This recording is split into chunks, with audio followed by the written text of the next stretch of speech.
invitar a que abramos nuestras Biblias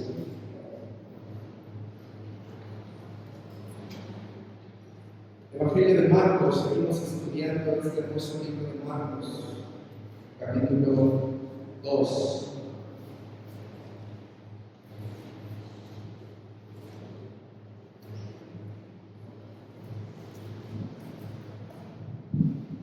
La semana pasada, con el pastor Oscar, veíamos el capítulo 2, del verso 1 al verso 12.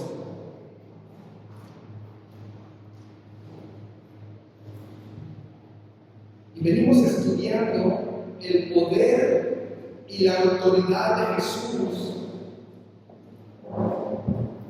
frente a la enfermedad y a los demonios. En el estudio que tuvimos el día jueves en la célula de Pauta, yo les decía a los hermanos cuál fue la razón por la que Jesús sanó a la enferma. Estamos hablando del enfermo de 18 días, el paralítico. Y algunos decían, porque lo había visto enfermo, porque quería levantarlo, El pasaje nos enseña cómo es que el Señor Jesús levantó al paralítico para mostrar su poder y que la gente que estaba a su alrededor supiera que Él era Dios mismo. Esa es la razón por la cual el Señor Jesús desarrollaba todas estas actividades de levantar paralíticos, de sanar enfermos y echar fuera demonios. Y una pregunta más que yo les hacía a los hermanos ayer en el verso 5 del capítulo 2. Al ver Jesús la fe de ellos, le dijo al paralítico: hijo, tus pecados te son perdonados. Y yo les preguntaba, este pasaje, el verso 5, ¿acaso Jesús está enseñando que por la fe de otros puede ser salvo o perdonado los pecados de otros? Algunos respondieron sí, pero eso no es lo que está enseñando Jesús, porque entendemos que la salvación es personal. Nadie puede salvar a nadie, solo Jesús. Entonces, ¿qué es lo que nos está enseñando este pasaje? Los amigos tenían una fe en Jesús y lo querían llevar frente a Jesús para que lo sanaran. Pero el paralítico, había algo en su corazón que él creía en Jesús. De lo contrario, Jesús no le hubiera dicho al paralítico: tus pecados te son perdonados. ¿Se dan cuenta? Nadie, por muchas oraciones, por muchos ruegos, puede sacar a una persona de un lugar y llevarla a otro. Me refiero a algunas situaciones que como cultura en México vivimos, en donde se ora a un muerto para que durante 9 días se pueda sacar de un lugar y llevarlo a otro. Juan 3:36 nos dice que el que cree en el Hijo tiene vida eterna, una relación personal. Y el pasaje que vamos a estar viendo el día de hoy, del verso 13 al 23, del verso 13 al 17, nos va a enseñar qué clase de discípulo eres tú. Así que el día de hoy me gustaría que pusiéramos atención en esta frase: ¿seguidor o discípulo? Y fíjese la frase que yo dije al principio: ¿qué clase de discípulo eres?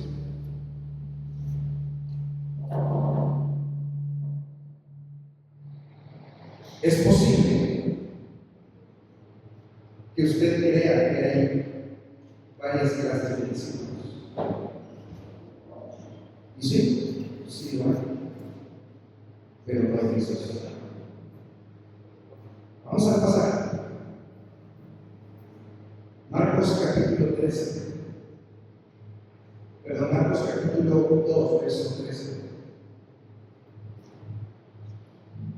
¿Alguien recordará en dónde se está viendo el Señor Jesús haciendo milagros? Capernaum. Él es de la selva de Poco. Después volvió a salir al mar y toda la gente venía a él y les enseñaba. Verso 14. Y al pasar vio a Leví, hijo de Alfeo, sentado al banco de los tributos públicos, y le dijo: sígueme. Y levantándose le siguió. Quiero hacer notar algo. Ya dijimos que estábamos en Capernaum. Más específicamente, ¿alrededor de dónde estaba el Señor Jesús? Galilea. Más específico, el mar.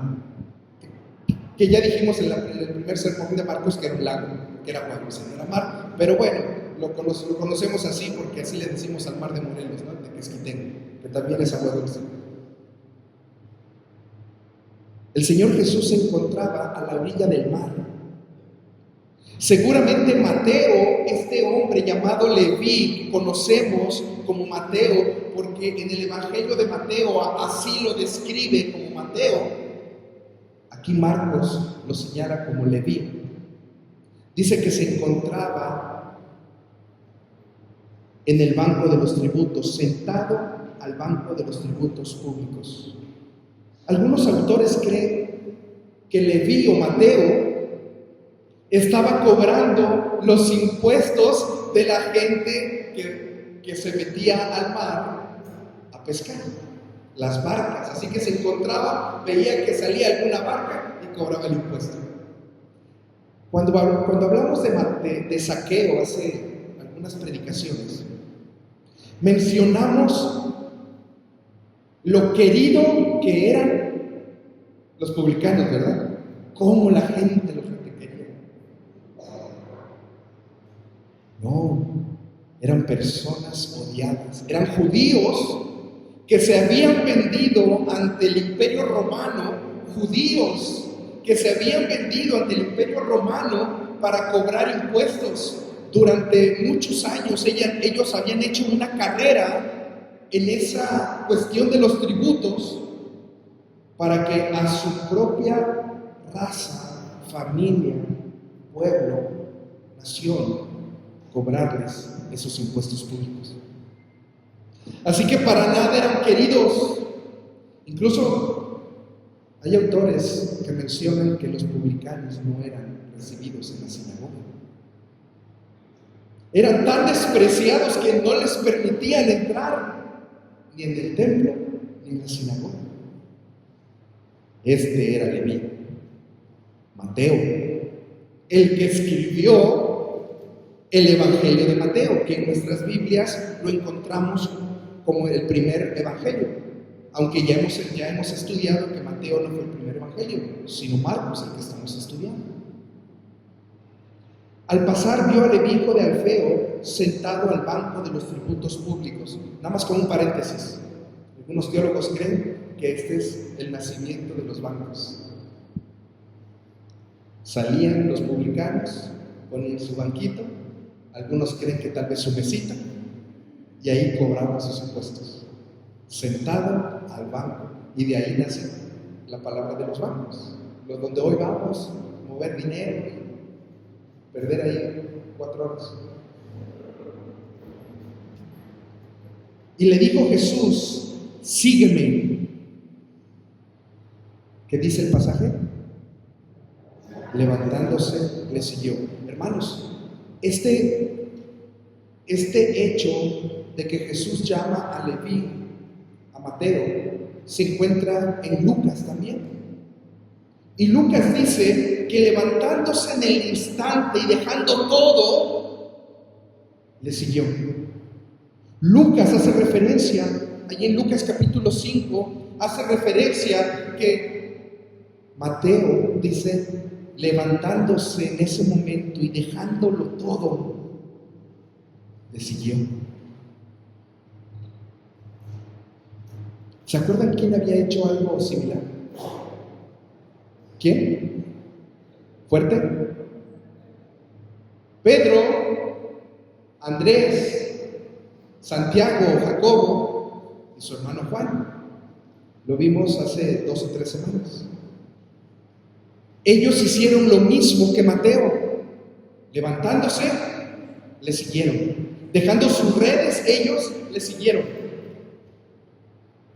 ¿Saben cuál es la diferencia entre Mateo y Pedro?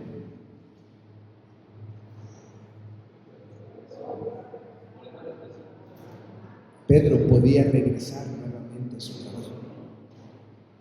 Pedro podía regresar. Y de hecho lo hizo. Cuando el Señor Jesús resucita,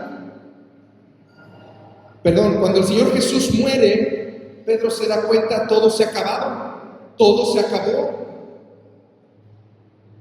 Dice que Pedro, tomando las redes, fue a pescar y le siguieron. Ahí nos damos cuenta que Pedro era el líder de los apóstoles.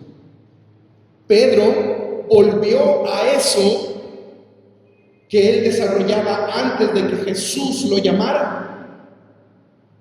No tenemos registros si durante el tiempo de que Jesús anduvo con ellos, Pedro desarrolló esa actividad. No lo tenemos. Queremos creer que no. Pero Pedro pudo haberlo hecho. En algún momento pudo haberle dicho a su hermano Andrés, oye, nos hace falta como que una lanita vamos a pescar y vendemos el pescado. Ellos pudieron haberlo hecho. Mateo ya no. Imagínense que a las 2 o 3 semanas llegara el informe al César, al emperador romano, y le dijeran, aquel hombre a quien hizo carrera de publicano ha dejado el banco de los tributos. ¿Ustedes creen que el emperador iba a darle oportunidad a Mateo de regresar? Jamás. Por eso Lucas hace referencia, dice, y dejándolo todo.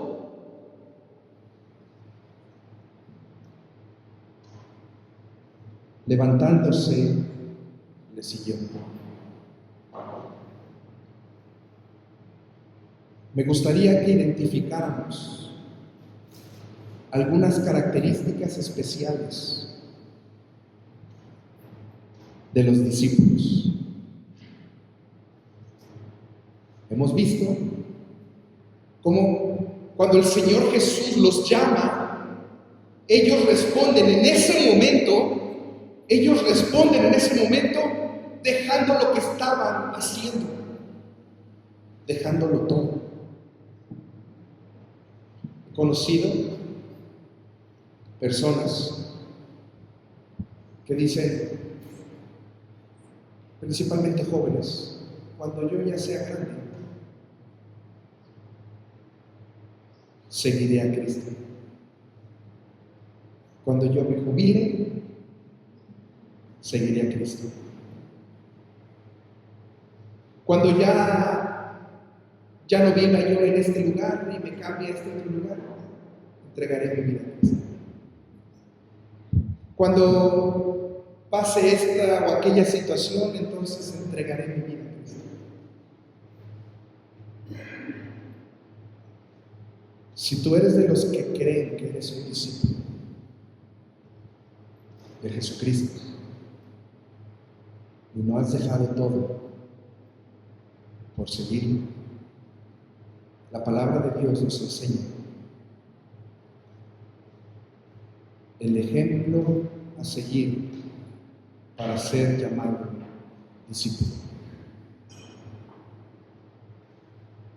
Hemos visto cómo en pasajes anteriores la gente seguía a Jesús. ¿Por qué seguía a la gente a Jesús?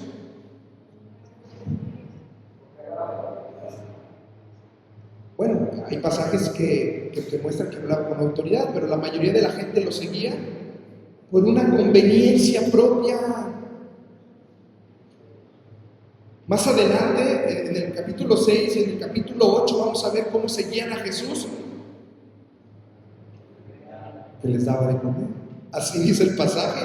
El Señor Jesús se los dijo: ustedes vienen a mí porque les doy de comer. Ahorita estamos viendo en los primeros capítulos cómo seguían a Jesús, porque el Señor Jesús echaba fuera demonios y sanaba enfermos. Vean la diferencia de un seguidor y un discípulo. El seguidor va a buscar a Dios para que le dé algo. El seguidor va a buscar a Jesús para recibir algo de Él. Un buen trabajo, bendición en la salud, prosperidad económica, alimento, un buen trabajo o trabajo. Eso es lo que hace un seguidor. Vaya usted identificando, ¿somos seguidores? ¿Es usted un seguidor o es un discípulo? Porque el discípulo, dice la palabra de Dios, dejándolo todo. Hay algunos hermanos que de repente podrían suavizar dejándolo todo. Bueno, creo que el Señor Jesús dice que dejándolo todo, pero no quiere decir que lo dejemos todo. Tal vez el Señor Jesús está diciendo que simplemente le entreguemos todo, hermanos. Yo no sé cómo esté leyendo usted. La palabra de Dios dice dejándolo todo, y conocemos la vida de Pedro, conocemos la vida de Mateo, conocemos la vida de Andrés, de Juan. Dejaron todo, se olvidaron de lo que eran ellos, de lo que la actividad que ellos desarrollaban por servir al Señor. A ver, Pastor David, ¿me está diciendo que debo dejar mi trabajo? A ver, hermanos, yo solo estoy exponiendo la palabra. Eso es lo que dice la palabra de Dios. Dejándolo todo. Vamos a seguir el texto bíblico. Verso 15. Aconteció que estando Jesús a la mesa en casa de él, en casa de Mateo, muchos publicanos y pecadores estaban también a la mesa juntamente con Jesús y sus discípulos, porque había muchos que le habían seguido. ¿Qué hizo Mateo? Agarró a sus cuates y les dijo: he encontrado a alguien que me ha perdonado mi pecado y ha dado libertad a mi vida. Y yo quiero compartir contigo lo que Él, Jesús, ha hecho en mi vida. Eso es lo que hizo Mateo. Agarró a sus cuates, a todos los publicanos, y les dijo: vengan, vamos con Jesús. ¿Qué hubiera hecho usted? ¿O qué ha hecho usted cuando usted recibió a Cristo? Tomó a su familia, a sus amigos, a sus cuates. Vengan, quiero compartirles algo hermoso que me ha pasado. Mateo lo hizo. Es una muestra de lo que cada uno de nosotros podemos hacer. Pero ¿saben qué característica hubo de Mateo? Lo conocemos. Su vida fue transformada por completo. La mayoría de los autores bíblicos muestran cómo los publicanos eran unos ladrones. Por eso los había escogido el Imperio Romano. Por eso los mantenían mientras le siguieran dando al imperio su buena tajada. Ellos decían: déjanos. No sé si anda por ahí un amigo. Decía, no, yo no creo que ellos hayan sido unos ladrones. Bueno, esa era la característica de los publicanos. Eran unos ladrones. Así que Jesús se encontraba comiendo en medio de ¿quién? De puros ladrones. Pecadores de lo peor. Porque recuerden que ni los mismos judíos no sentaban en las sinagogas. Y fíjense cómo concluye esta parte del pasaje. Y los escribas y los fariseos, viéndole comer con los publicanos y con los pecadores, dijeron a los discípulos: ¿qué es esto? Que él come y bebe con los publicanos y pecadores. Hemos dicho muchas veces quiénes eran los publicanos. Había muchas sectas judías. Las dos principales, los fariseos, que eran estos. Los esenios era otra de las sectas judías. Y siempre se me olvida el otro. Los que estaban al frente del templo. Los saduceos. No está el pastor Oscar aquí, que siempre me ayuda con este nombre de los saduceos. Los saduceos, hermanos, eran los que tenían el control del templo. Eran los menores en número. Pero los fariseos eran mayor en número, pero no tenían control del templo. Así que los fariseos siempre buscaban señalar a la gente sus errores. Una de las características de los fariseos es que siempre buscaban ir por encima de la palabra de Dios. Si la palabra de Dios enseñaba algo, ellos iban por encima. El próximo domingo vamos a ver acerca del ayuno. Cómo es que la ley mencionaba que solamente se debía ayunar una vez al año. El día de la expiación, Levítico 16 nos habla acerca de eso. Solamente una vez al año la ley obligaba que el pueblo tenía que ayunar. ¿Pero qué creen? Los fariseos decían: nosotros ayunamos 2 veces a la semana. Y dice la palabra de Dios que aquellos fariseos se daban a conocer, no se lavaban la cara. Haga de cuenta que cuando usted se levanta, así como se levanta a las 5 de la mañana, 6, 7 de la mañana. Así los fariseos andaban, para que la gente, y ellos le decían a la gente: es que estoy ayunando. La gente: oye, ¿qué te pasó? Es que estoy ayunando. Ellos lo hacían 2 veces a la semana. Llevaron la palabra de Dios por encima.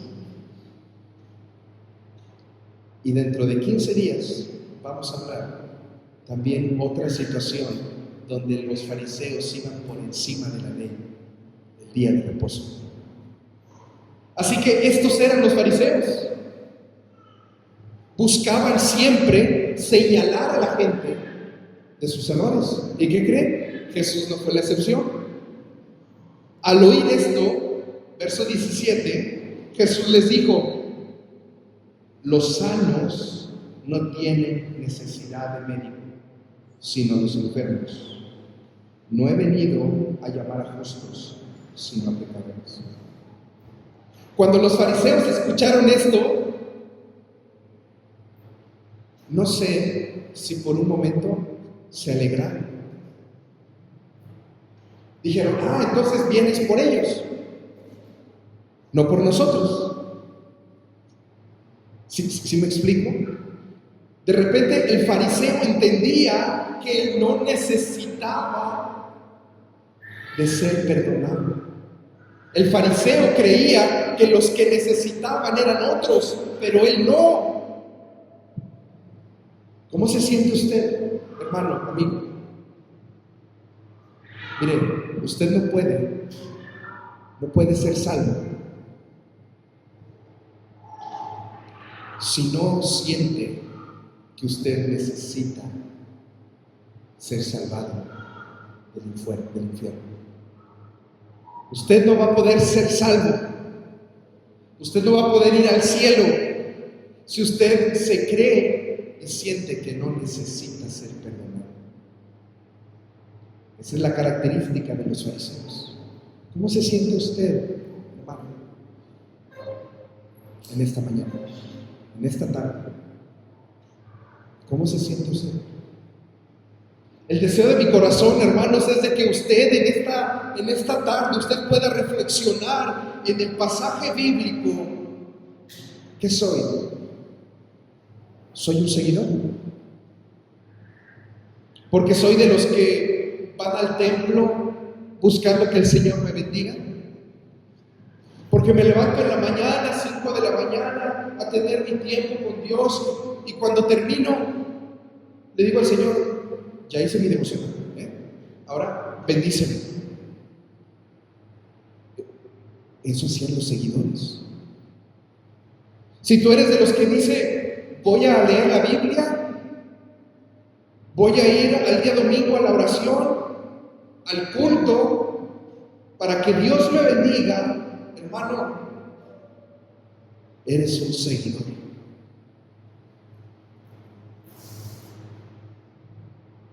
Y los seguidores no heredarán el reino de los cielos.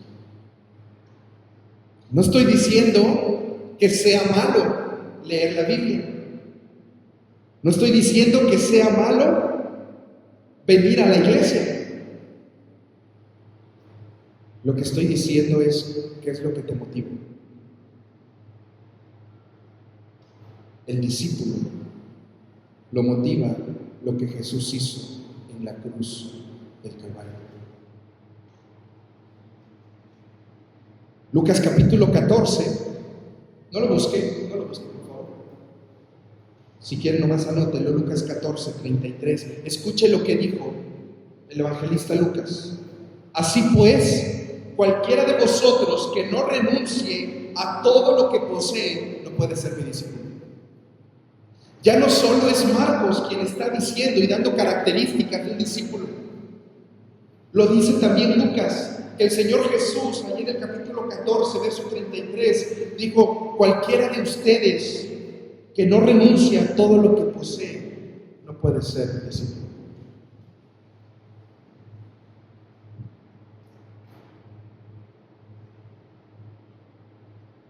Cuando el seguidor entregue su tiempo al Señor, cuando muera el seguidor, vea lo que el Señor le va a decir. Mateo 7, 21. No todo el que me dice Señor, Señor, entrará en el reino de los cielos. No todo el que me dice Señor, Señor, entrará en el reino de los cielos, sino el que hace la voluntad de mi Padre que está en los cielos. Muchos me dirán en aquel día, Señor, ¿no profetizamos en tu nombre? ¿Y en tu nombre echamos fuera demonios? ¿Y en tu nombre hicimos muchos milagros? Y entonces les declaré, nunca os conocí, apartaos de mí, hacedores de maldad. Así que, si usted cree que por venir a la iglesia, levantarse temprano, hacer su devocional, venir a la iglesia, alabar al Señor, levantar tus manos, va a ser un signo de que tú entrarás al reino de los cielos, estás equivocado.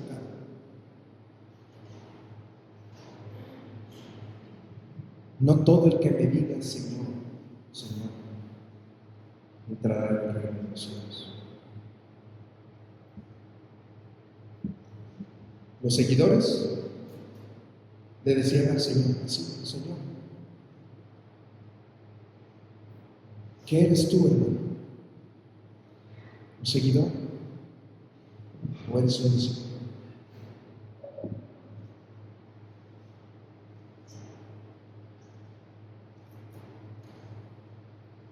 Hace algunos años yo era de los que decía, pero yo no tengo de qué arrepentirme. Yo era joven, alrededor de unos 21 años. Yo no tenía, yo había nacido en un hogar cristiano. No había fornicado, no tomé, nunca fumé, nunca. Y yo decía, ¿qué es lo que yo podría pedirle perdón al Señor? ¿Sí? Yo no he matado, no he adulterado, no he fornicado, no me he robado.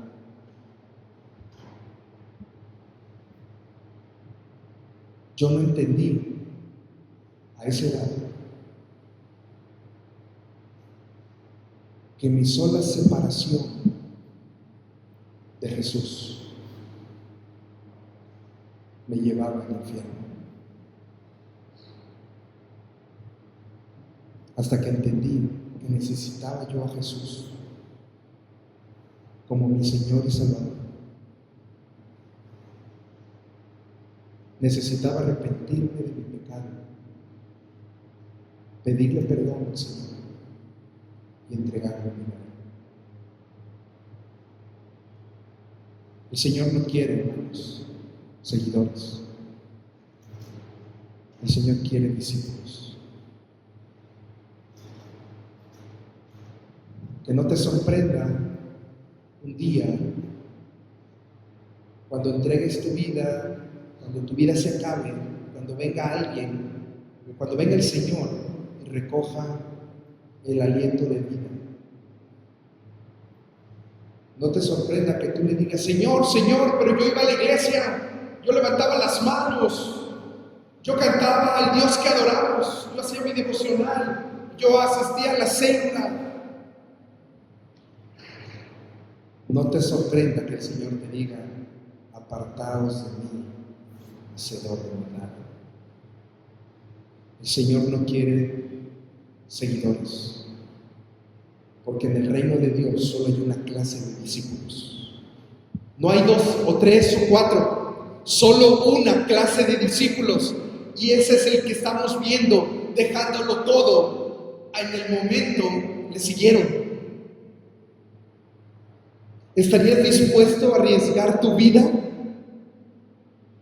Es que mi trabajo, es que esto que estoy desarrollando, es que mi empresa, es que mis negocios.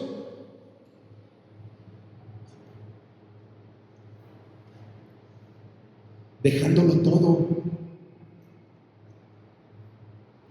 Hermanos, no soy yo quien les está diciendo, es la palabra de Dios. Varios pasajes de la palabra enseñan esto. Así que yo quiero concluir, hermanos, en esta tarde, haciéndote reflexionar. Si tú has vivido como un seguidor,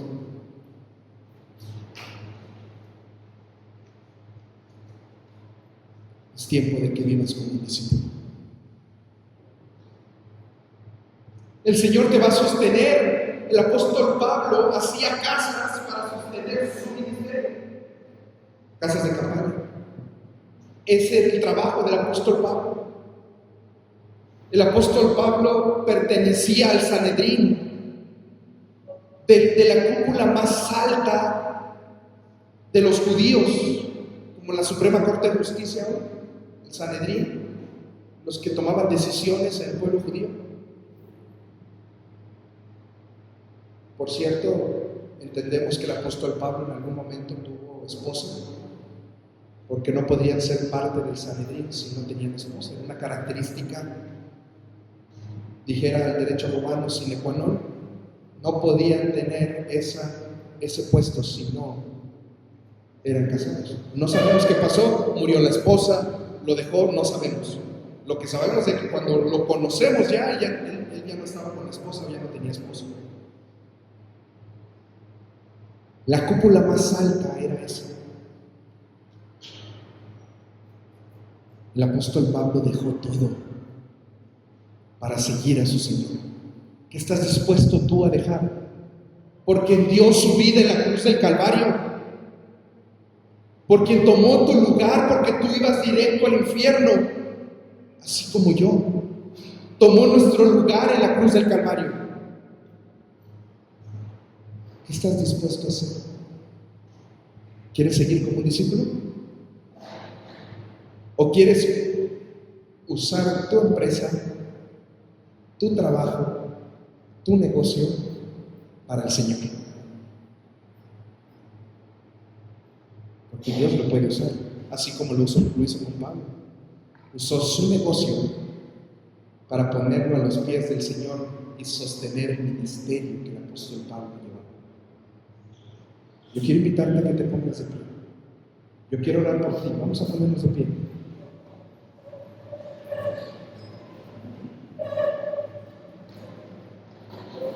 Yo quiero invitarte en esta tarde. Inclina tu rostro. Si la palabra de Dios ha hablado en tu vida,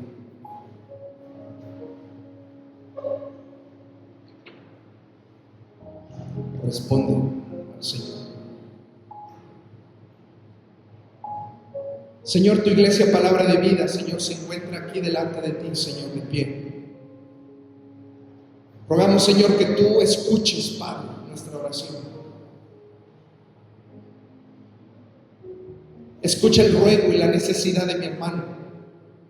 Si en su corazón en este momento, Señor, él te está pidiendo perdón, porque ha vivido una vida como seguidor, creyéndose un discípulo.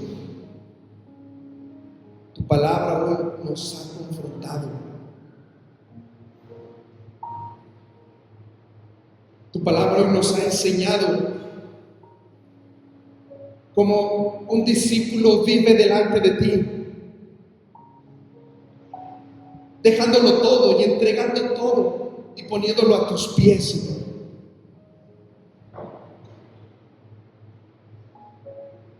Si en el corazón de mi hermano que está en este momento orando hay este deseo que te está pidiendo, Señor, tómalo y dale la seguridad de que tú sostendrás por completo su vida. Que no se espere a jubilarse, que no se espere a llegar a cierta edad, que no se espere, Señor, a que algún evento pase, a que los hijos se vayan, sino que en este momento Él tome una decisión por ti. Porque no hay discípulos de segunda.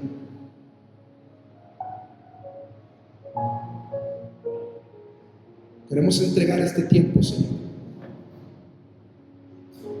pidiéndote perdón porque a veces nos comportamos como seguidores. Porque muchas veces, Señor, hacemos cosas buscando agradarte, pero también que tú nos bendigas. Cuando tu palabra nos enseña que ya hemos sido bendecidos, ya has abierto las ventanas de los cielos y has derramado bendición hasta que sobreabunde al mandar a tu Hijo Jesucristo a morir en la cruz del Calvario. Haznos entender que solo tus discípulos podrán ser recibidos por ti. Buen siervo y fiel. Sobre poco has sido fiel, sobre mucho te pondré. Entra en el gozo de tu Señor. A diferencia del seguidor, que le dirás: apartaos de mí, hacedor de maldad. Ayúdanos a confiar en ti, no voltear atrás y confiar en que solo tú, Señor Jesús, nos sostienes. Te damos gracias, Padre, por este tiempo y por tu palabra. En el nombre de Jesús oramos. Amén.